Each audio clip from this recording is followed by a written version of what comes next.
A friend of mine explained to me the idea of meta work a couple of months ago, and it's basically where you're working on work.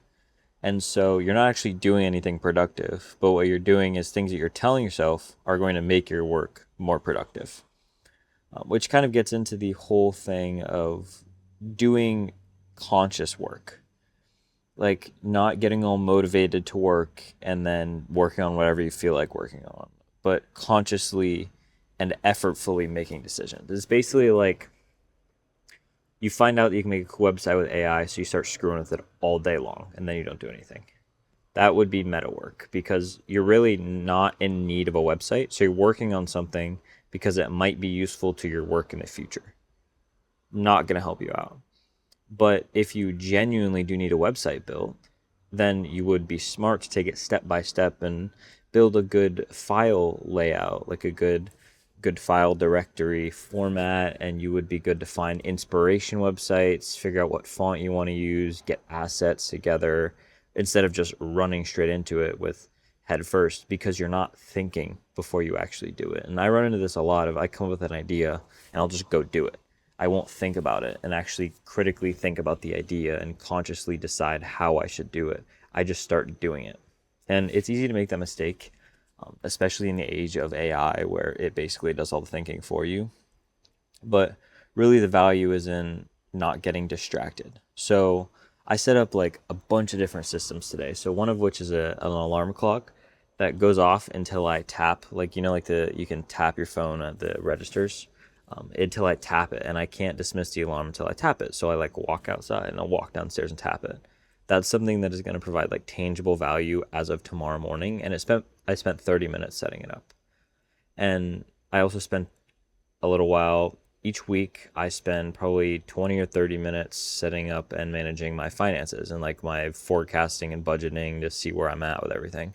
And so I made a system today that does it for me. And so it's going to save me all that time. And instead of just, oh, hey, I can build an app, I'm just going to go screw around and build this thing all day. And it's like, that's how you learn. That's how I learned to be able to build iOS apps and be where I am right now. But to a point, it's like you shouldn't just actually build the first thing you can think of. You should critically think about its actual utility in your life and it's worth spending your actual time.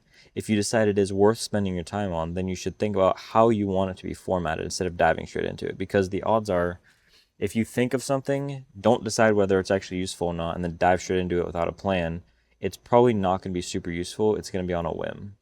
And this is good, again, once you're initially learning something. That's how I learned. But when you're actually trying to get work done, you're not going to get anything done. Like, you're not going to do anything productive.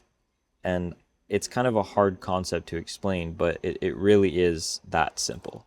Is like consciously think. Like, it's just conscious work instead of unconsciously working. Like just working to work because you think it's going to be productive or because it feels good or you think it's a cool project, but there's not actually any utility in it. Like consciously think about it and then do that work. And it's definitely something that's been valuable to me because I have a lot of ideas and a lot of things that I want to do like all the time.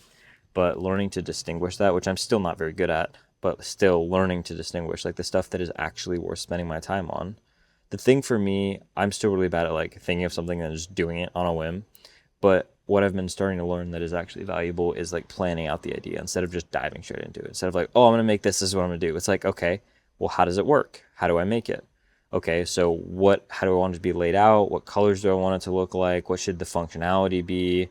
What are some errors I might run into with it? And actually like think it through, because a lot of the time when you think this through and try to plan it, you realize that you can't even do it, or there's a better way to do it that you didn't think of before. And if you just dove straight into it, you'd be smashing your brain against the wall, pissed off that it's not working. But if you would have just sat down and critically thought for a couple minutes, it kind of seems obvious that it wouldn't have worked. And so for most of you, this probably wouldn't apply, but for those of you who it does, you kind of would understand exactly what I mean of just doing conscious work instead of doing mindless activities that you call work. Um, and conscious work really just involves decision making, deciding if it actually has any utility in your life, and then playing it out and actually consciously approaching it instead of just doing it on a whim. But yeah, that's it. And I'll talk to you guys tomorrow.